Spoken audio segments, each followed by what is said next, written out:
See people who believe that with the destruction of buildings, with the murder of people, they can somehow achieve a political purpose.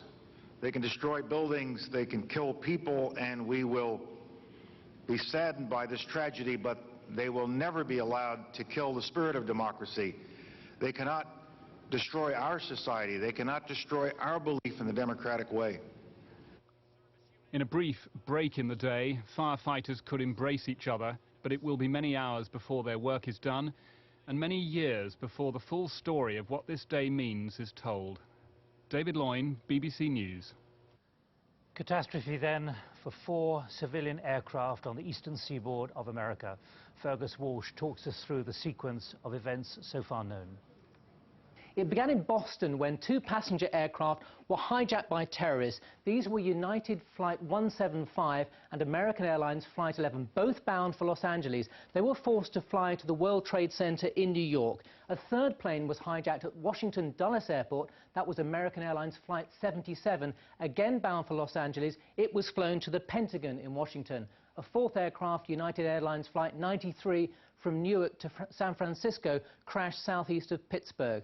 Now, the World Trade Center in New York was the 4th tallest building complex in the world, 1,350 feet high. The Twin Towers dominated the skyline of lower Manhattan.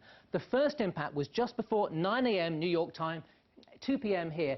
The hijacked aircraft crashed into the 80th floor of the North Tower, each tower being 110 stories high. Now, 8 minutes later, a second plane crashed into the South Tower around the 65th floor. Now, the World Trade Center is the largest commercial complex in the world. It's effectively a mini-city. 50,000 people work inside. It has 90,000 visitors every day. The casualties inside and on the ground are unknown. What we do know is that American and United Airlines say the 4 aircraft involved had a total of 266 passengers and crew on board. Now, within an hour, the Twin Towers had collapsed. Now, unlike most conventional skyscrapers, which have lots of interior columns to give strength to the building, the exterior walls of the World Trade Center bore most of the load, so the direct attacks were enough to weaken the buildings and lead to their collapse. Now, let's turn to Washington. Within 45 minutes of the attacks on the World Trade Center, another hijacked plane had crashed in a direct hit on the Pentagon. One side of the 5-sided building was completely destroyed. Just over 30 minutes later, a car bomb exploded outside the State Department. Again, there's no figure on casualties. American fighters are now patrolling the skies above New York, Washington and other key locations to guard against further attacks. American military and government buildings across the world are on high alert. Other tall buildings in the US, such as the Sears Tower in Chicago, have been evacuated. America's day of horror is still unfolding. Fergus Walsh there with some of the details. Well, reaction to the attacks on the World Trade Center in New York City and the Pentagon in Washington, D.C. have come from leaders around the world. Here's Geeta Gurumurthy.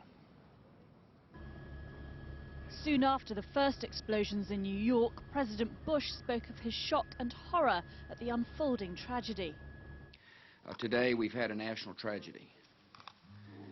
2 airplanes have crashed into the World Trade Center in an apparent terrorist attack on our country.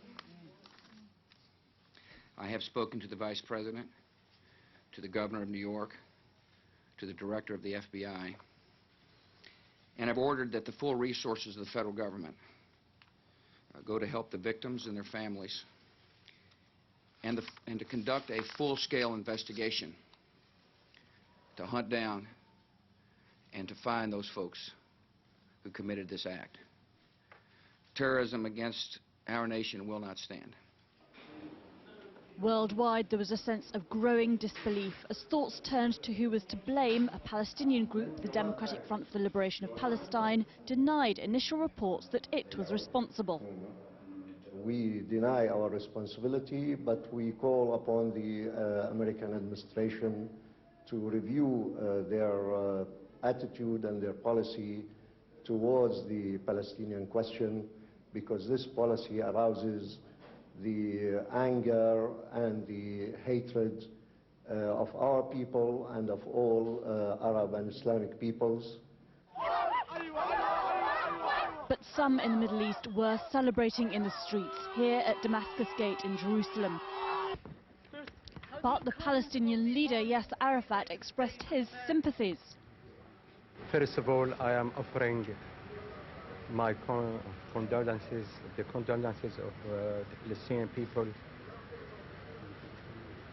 to the American President, President Bush, to his government, to the American people for this terrible act. We are completely shocked, unbelievable. The spiritual leader of Hamas said they didn't support the attacks, but they were the effects of America's policies of oppression. America is reaping what it sows in oppression and implanting vengeance in the hearts of those who've been wronged by the oppression and corruption. However, in principle, we do not support attacks against civilians or innocents. But across Europe, leaders like the British Prime Minister sent this warning to those responsible. This mass terrorism is the new evil in our world today. It is perpetrated by fanatics who are utterly indifferent to the sanctity of human life. And we, the democracies of this world, are going to have to come together to fight it together and eradicate this evil completely from our world. Across the globe, governments are now tightening their security, fearful in the wake of such terror and carnage. Geeta Gurumurthy, BBC News. Well, let's now go to New York City, where about 5.5 hours ago the horror began unfolding with this incident when a second plane flew in to the second of the World Trade Center towers. A first plane already having flown into the right hand of the towers. You can see there the damage and the smoke already billowing out. Well, let's now go live to New York City, to that location, to Jane Stanley, who's on the corner of 6th Avenue and Grand. Jane, we can see the smoke and the rubble and everything else behind you in the distance. What is happening now in South Manhattan? Well, South Manhattan down here just behind me is effectively closed.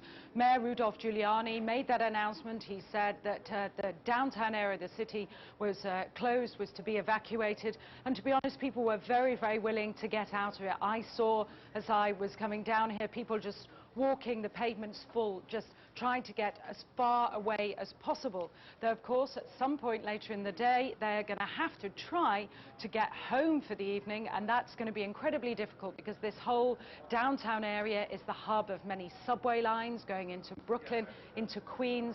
It's like a city that's completely in chaos, completely disrupted, doesn't know where it's at. Now, the National Guard has already been mobilized by Rudy Giuliani, the mayor. What are the other implications for this enormous city, particularly the fact that the financial heart in Wall Street has essentially been ripped apart by these two explosions? The implications are huge. This was the busiest area of Manhattan. 50,000 people, as we know, worked in the World Trade Center alone. Tens of thousands more in the areas around that. The Empire State Building, which is just behind me on this side, another huge building, has been evacuated. People, the whole area almost ground to a halt. You can probably hear yet another one of a stream of emergency vehicles, that one an ambulance constantly ferrying away from the area. It's an emergency scene. There's nothing else happening there, and I can't see much recovery very quickly. The damage here is enormous. Jane, let's talk about the human side. You live in New York with our BBC colleagues. You're one of, what, 10 or 11 million people. What about the people around you you've seen who don't have a house at the moment, don't have anywhere to work, don't know what they're going to do? What's the state of shock? It's awful.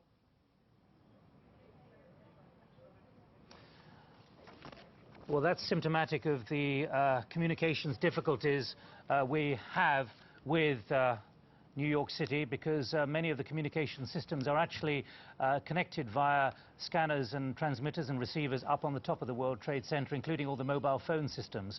Well, let's now go to Heathrow Airport in London, because within the last few minutes, Tony Blair, the British Prime Minister, has announced a number of what he said were draconian measures which he hoped would be understood by not just the British, but all international travellers.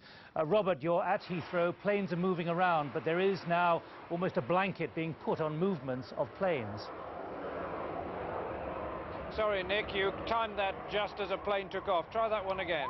Well, Tony Blair, a few minutes ago, inside Downing Street, was issuing a number of new regulations which sound very draconian, particularly indicating that there would be no flight paths over London.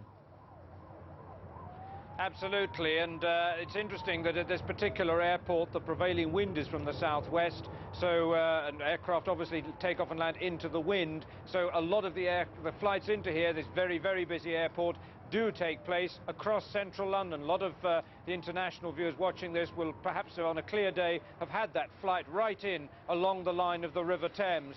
That clearly is going to stop. Mr. Blair and his colleagues in the emergency committee that met this afternoon have decided that they can't afford to take chances. There's also a heightened level of security, Nick, here. We're seeing more patrols in the airport terminals. As you can tell from the sirens behind me, there have also been, as we've been here, a significantly heightened number of security alerts. That sense of alert, that sense of awareness of the dangers that may now face other parts of the world felt very keenly here. Now, Robert, we're hearing you well, by the way, with those planes taking off. What do you think we should read into these measures that the British government has just announced? No flights over London, no small private planes being allowed to take off anymore, all defence facilities now on the highest state of alert. I think what's happening here is probably being repeated around the world, Nick. Anybody who considers themselves that to be a target will now be taking similar precautions. It's going to mean, conceivably, extensive disruption. As airlines are already suffering here, I mean, we've now got airliners, Nick, on the way back in here that got to just under halfway across the Atlantic and had just enough fuel to come back. And once the US airports, the Canadian airports shut down, those aircraft were told to turn around. Those passengers have begun arriving here this evening.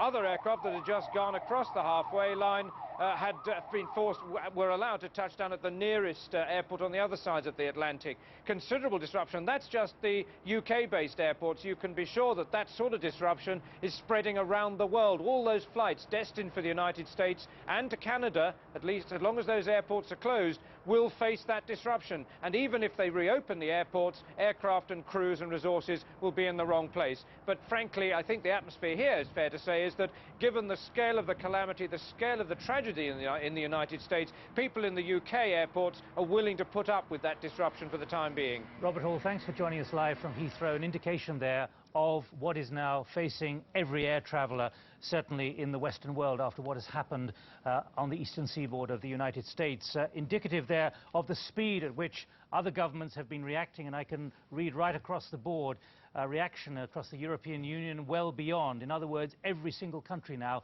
taking this as an extraordinary wake-up call for international air security, particularly the responsibility of the security of getting people on planes. Now, our diplomatic editor, Brian Hanrahan, has joined me. Brian, we were hearing a very somber Tony Blair 5 hours after what has happened in America, talking about standing shoulder to shoulder with America until this evil is removed. But what should we read into the fact that there will be no flight paths now over London? That is, I think, the immediate precaution, that they do not wish to see a similar event occurring here in London. In other words, they're worried that if planes fly over London, they might just crash onto a building or other in London and repeat what has happened in New York or in Washington. So I think that's, if you like, an elementary precaution, given that there are some suggestions that the original security alert, which we heard a few days ago, did include the idea that Britain might also be a target along with America. Now, what is your assessment then of who really is in the target sites of those who may have done this in America? At this point, it really can only be speculation, but the speculation is starting to come out of the United States. We have a senior FBI official, I believe it is, but it's a senior security official, suggesting that those associated with Osama bin Laden, the Saudi millionaire who's a fugitive in Afghanistan and has been accused by the United States in the past of funding and arranging terrorist attacks against it, most notably the bombing of the African embassies in 1998. Now, that has a particular interest. The fact that's been said is because last month a court in the United States claimed that Osama bin Laden had now formed an alliance with a group of Algerian-based terrorists, and that these people had been trained with his money, had gone to work with him in his camps, and he had been cooperating with them. And at the time, a number of experts said this alliance is extremely serious, because what it does is it spreads the base. This was a man who previously had been effectively contained in Afghanistan, was very rich, but actually lacking perhaps in operatives.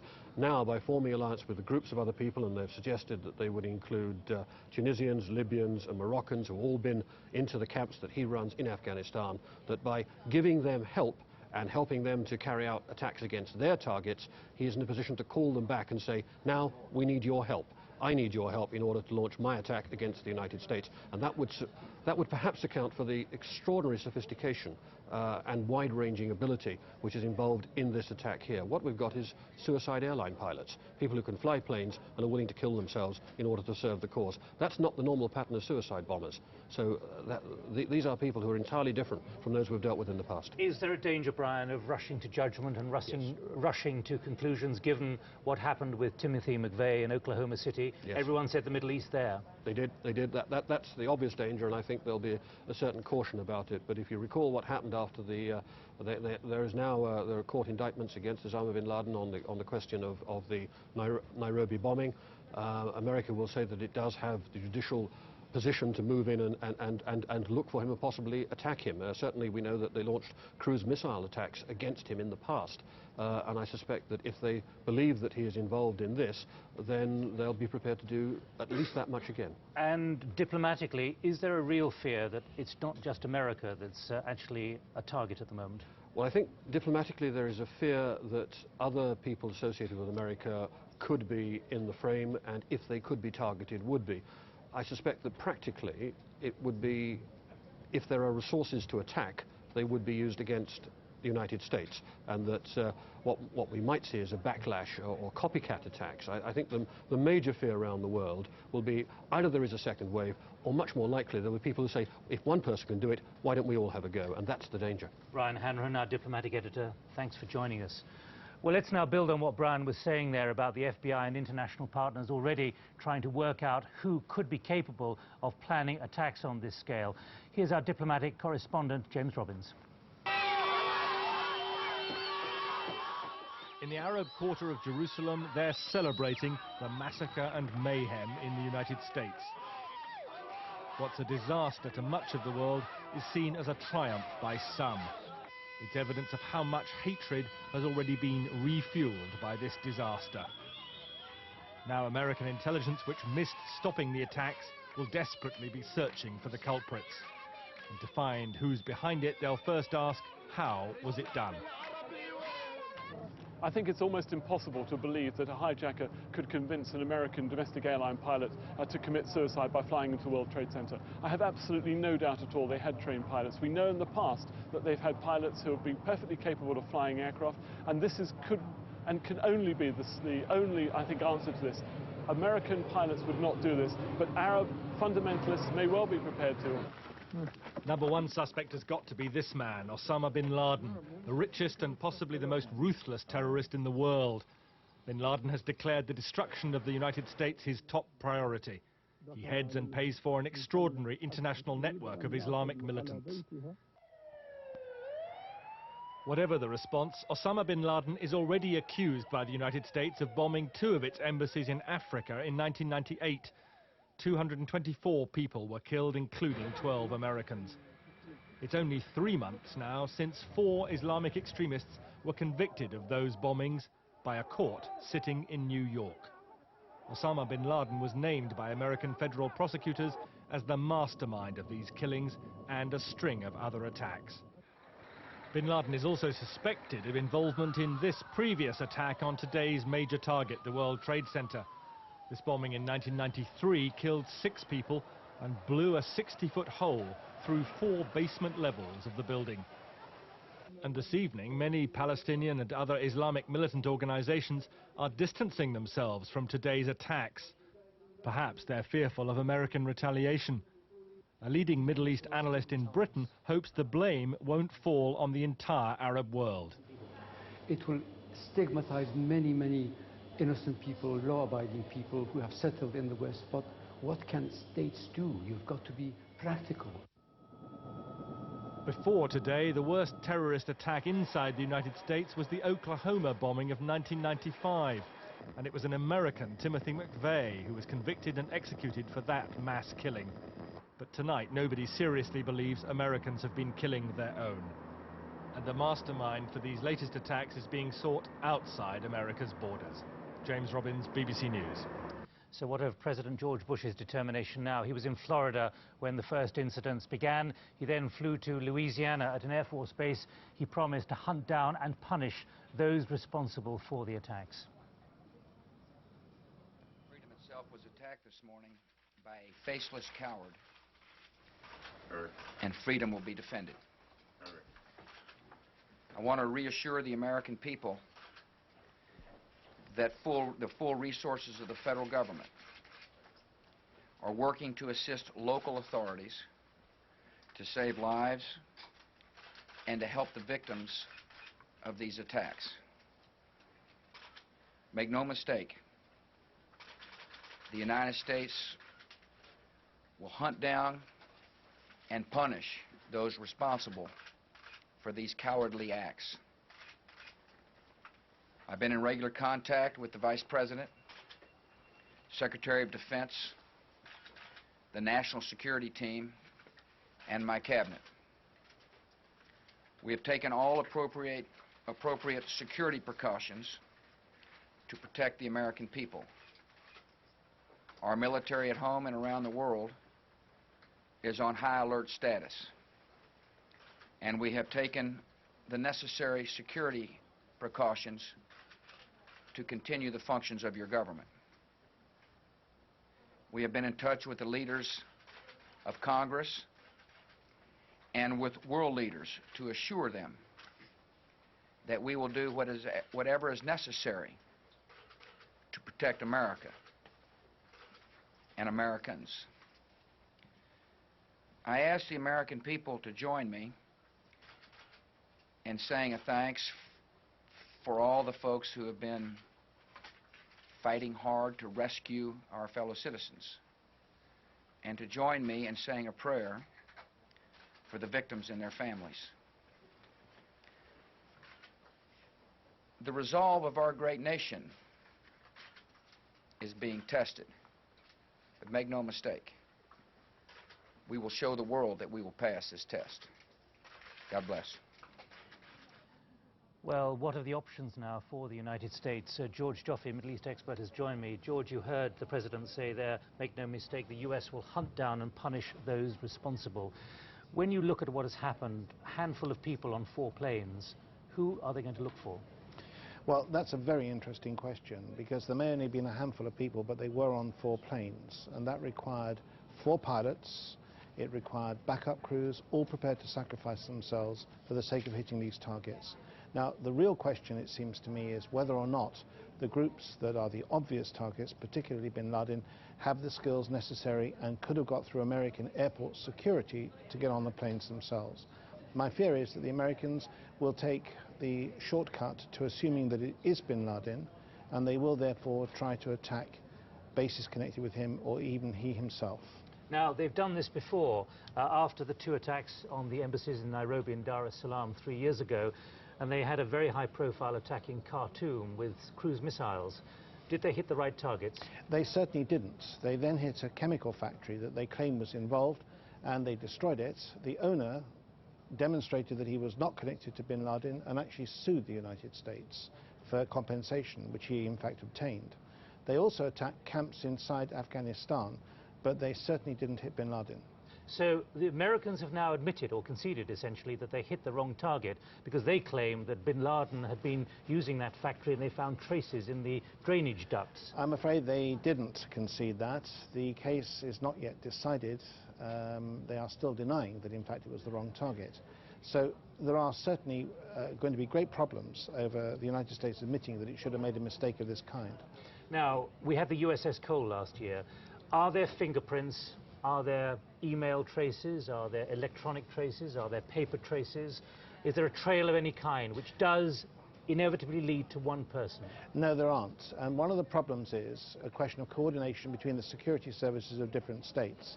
Both in Saudi Arabia over the Al Khobar bombing and in Yemen over the USS Cole bombing, the local authorities resented very much the presence of the FBI, and there was as a result a lot of friction.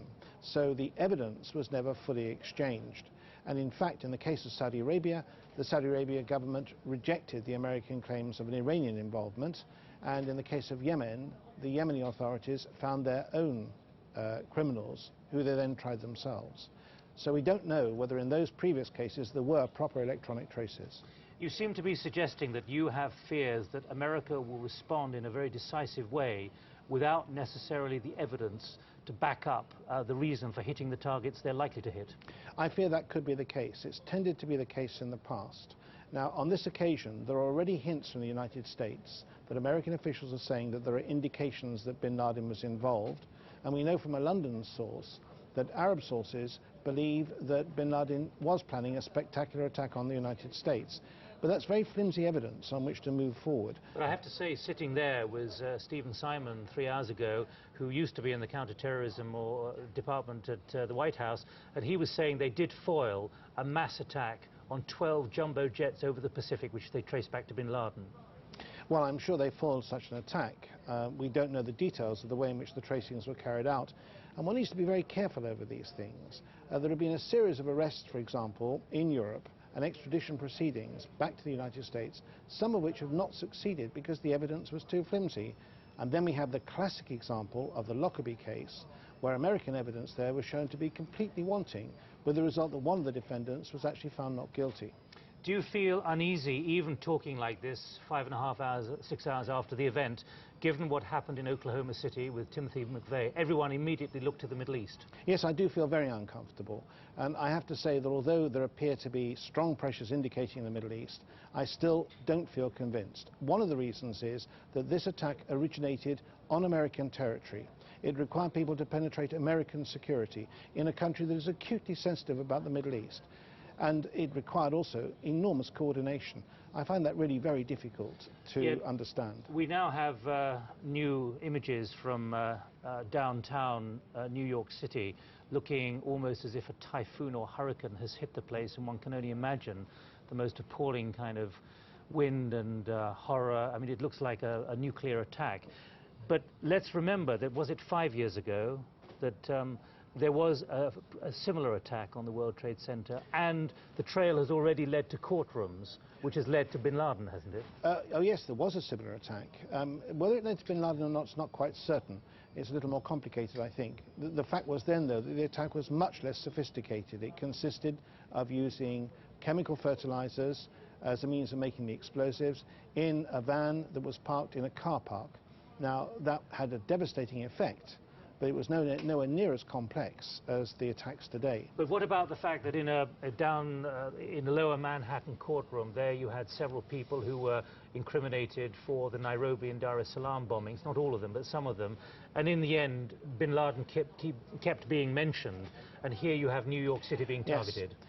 If you're looking for connections in terms of past attacks, certainly you can find connections to the Middle East. They're not necessarily directly to bin Laden. They may be to groups associated with him, particularly to the Jamiat Islamiyah, which was in fact the group said to be behind the World Center bombings last time. George, we have to stop there because Rudy Giuliani, the mayor of New York City, is speaking at this moment. Coordination with the federal government from the time of the first attack has been excellent, including closing off the airspace around Manhattan and doing everything that can possibly be done in the face of this barbaric act to make the city secure. And we will strive now very hard to save as many people as possible and to send a message that the city of New York and the United States of America is much stronger than any group of barbaric terrorists, that our democracy, that our rule of law, that our strength and our willingness to defend ourselves will ultimately prevail. And I'd ask the people of New York City to do everything that they can to cooperate, not to be frightened, to go about their lives as normal. Everything is safe right now in the city, and the people who are doing the relief effort need all the help they can get. And then, Governor, thank you very much for your assistance and your help and your support. Thank you.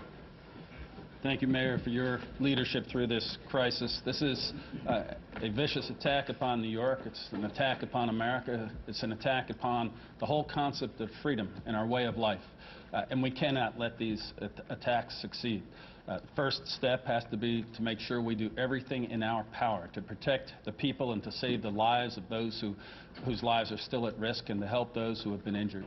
And I want to commend the mayor, and I want to thank my colleagues from Connecticut, New Jersey, Pennsylvania, and the federal government have all offered and made ready support to help us deal with this ongoing crisis.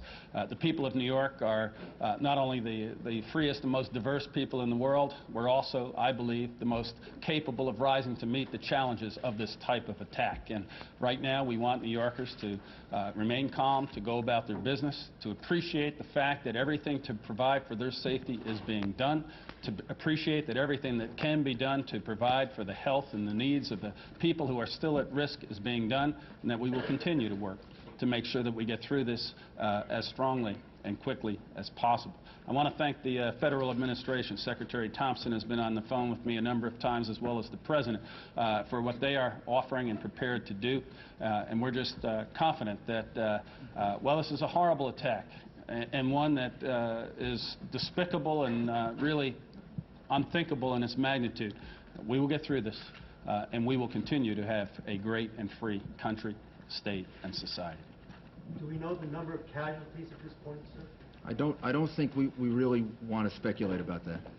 The number of casualties will be more than any of us can bear ultimately, and I don't think we want to speculate on the number of casualties. The effort now has to be to save as many people as possible. And I don't think we will know the answer to that until sometime tomorrow or the next day. Were there large numbers of firefighters? There are a large number of firefighters and police officers who are in harm's way, and we don't know how many we've lost. But there's no doubt we've lost some firefighters and police officers. Do you know anything about the cause of the explosions that brought the two buildings down yet? Was it caused by the planes or by something else? We believe that it was caused by the after effects of the planes hitting the buildings. We don't know of an additional explosion after that. Mr. Mayor, could you tell us, do you expect any further attacks on New York? Is there anything to indicate that there could be more bombs, more planes out there? I know originally there was a report that 8 planes had been hijacked, 4 have only been accounted for. What about the remaining 4? And is there any possibility that there could be bombs on the ground planted by... We have no specific information to that effect. Obviously, the city is now closed. The airspace around the city is closed, and we are on heightened alert. But we have no specific information suggesting any further attack. Can you tell us where the planes came from? Warships coming into the port of New York. I think to give the people of New York confidence, to show that the federal government is standing with us, and to just to make certain that nothing further happens. This has been a very, very difficult and traumatic day for the people of the United States and the people of the city. And I think that it's an act that shows that the federal government is going to do everything they can to support us and help us. Can you give us an idea of the extent of the rescue effort that's going on right now in Lower Manhattan? The scope of this operation? There are over 1,000 rescue workers, probably about 2,000 that are deployed, trying to get into the buildings, trying to find people, trying to search for people. The governor and I spoke a couple of hours ago, and the governor has deployed the National Guard to relieve them because our people are going to need reinforcements pretty soon. But right now they don't want to leave because they're searching for innocent citizens, and they're searching for some of their brothers and sisters. Are you finding survivors? Yes, we have some numbers that we can give you. We have 1,500 people at Liberty State Park who were evacuated, described as walking wounded. They were evacuated by ferry and other means. There are about 600, as of about 15 minutes ago, in local hospitals that we account for, 600 people that are being treated in local hospitals. And there are 150 in particular that were critical, that were moved by EMS. New York City has 170 hospitals. So we have a lot of hospitals, and we're utilizing all of them. Probably the one that was the hardest hit was St. Vincent's Hospital. And I would like to just single them out and commend them because as I was rushing down there, after the first plane hit, and before the second, they were already deploying people on the street. I could see the doctors and nurses outside getting ready to receive people. And that was before the second plane actually hit the World Trade Center. What was your experience down there? Also blood donations. We have several sites for blood donations. 153 East 53rd Street, 66th and Amsterdam, which is the Red Cross, and 310 East 67th Street.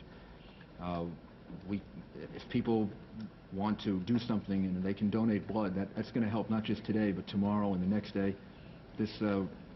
This relief effort is going to take some time. Mr. Mayor, you were one of the first people down there. Can you describe the scene in your own words, what you saw down there? I don't know that I'm really able to describe it. It was the most horrific scene I've ever seen in my whole life.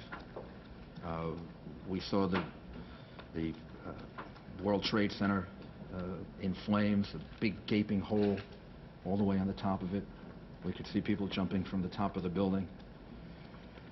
And then we went into Barclay Street, 75 Barclay Street, I think it was, and we were there when the building collapsed, and it collapsed in part on 75 Barclay Street. So we were trapped in the building for maybe 10 or 15 minutes, trying to get out different exits.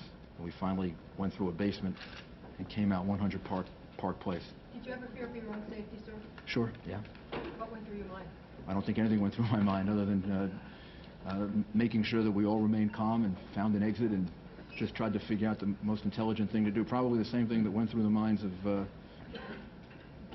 10,000 other New Yorkers who I could see on the streets, and I really have to commend them. If you really want to know what New Yorkers are all about, you just watch the way in which they handle themselves. They didn't panic. They moved deliberately. They moved swiftly. But they didn't hurt each other. They helped each other. I mean, these are just the most wonderful people in the world. Do we know anything about the composition of that dust that blankets Lower Manhattan? Is there any asbestos or any hazardous material in that dust? I don't know. I don't know the answer to that. Mr. Mayor, I got reports a gas explosion related to this as well. Are you aware of that? There was a gas leak or possible exposure. We don't believe it. We don't believe that's the case. No. Mr. Mayor, can you tell us anything about where the planes come from, where the aircraft came from? Bill Diamond reminds me that we've turned off the gas in the city buildings, just to be certain. Can you tell us as a anything precaution. about where these aircraft came from? There was a report they may have been hijacked in I think we should leave.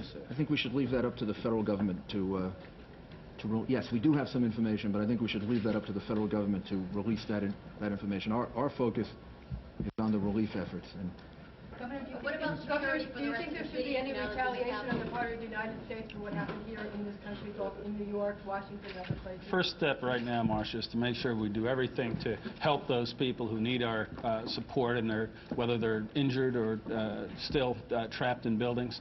The second thing is to make sure at the same time we're providing the maximum security against possible additional incidents. But clearly, this is an attack upon America. It's an attack upon our freedom and our way of life, and we must retaliate and go after those who perpetuated this heinous crime against the people of America. Mayor, this has been compared to Pearl Harbor. Do you consider this to be an act of war? This has been compared. I'll do both. This has been compared to Pearl Harbor. Do you consider this to be an act of war? This is a vicious, unprovoked, horrible attack on innocent men, women, and children. It's one of the most heinous acts certainly in world history. And as the governor said, and I said to the president, we fully and completely support him in any action that he has to take in order to make an example out of the people who are responsible for this. Is it an act of war in your mind? I don't know that I want to use those words. I think the president is the one that has to respond, and I think what he has to know is that all of us in New York support him, and support him completely in the efforts that he's going to have to make over the next couple of days, week, and to make a point that that people can't do this. You can't attack innocent men, women, and children. And ultimately, I'm totally confident that American democracy and the American rule of law will prevail. And the people of New York are going to help to demonstrate that over the next couple of days. How many anybody take responsibility for this? Any group take responsibility at this time? And what is the city doing to safeguard the citizens now that something like this happens? Well, first of all, I don't know of anyone that's taken responsibility for it at this time. And secondly, the New York City Police Department is fully deployed, not just in the rescue effort, but all throughout the city of New York, offering as much protection and as much security as we're capable of for the citizens of the city. And At this point, I believe that the people in New York City can demonstrate our resolve and our support for all of the people that were viciously attacked today by going about their lives and showing everyone that vicious, cowardly terrorists can't stop us from being a free country and a place that functions. And we'll do everything we can to make that point. Jennifer Steinhauer, please. Just a housekeeping thing. Can you tell us what's going to happen to the New York primary? This morning, I issued an order suspending the primary across the state. There will be no primary today, and we'll reschedule it once we get through this. Jennifer, Mayor, please. can you please walk us through the municipal services right now, what's going on with the subways and the schools, the courts? The subway, the schools, the Chancellor, I commend the Chancellor. He was on the phone a number of times with us. He coordinated very, very carefully what would happen. He thought it out, and he came up with a very good plan, which was essentially to keep the schools open, to keep the children in school, so we didn't have a large number of children in the different boroughs that would be released from school. They're being released, I shouldn't say as normal, but basically on the normal schedule. If parents aren't there to pick up the young children, then the children will be taken to a center, and the parents will be notified to come and pick them up. The children who have Metro cards, who normally travel on the subway, will be able to do that.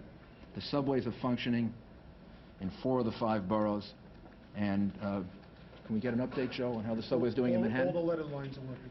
And in Manhattan? In Manhattan lines, all the lettered lines. All the lettered lines are working, including in Manhattan, and throughout the rest of the city, public transportation is normal. So the children should be able to return from school in the normal fashion.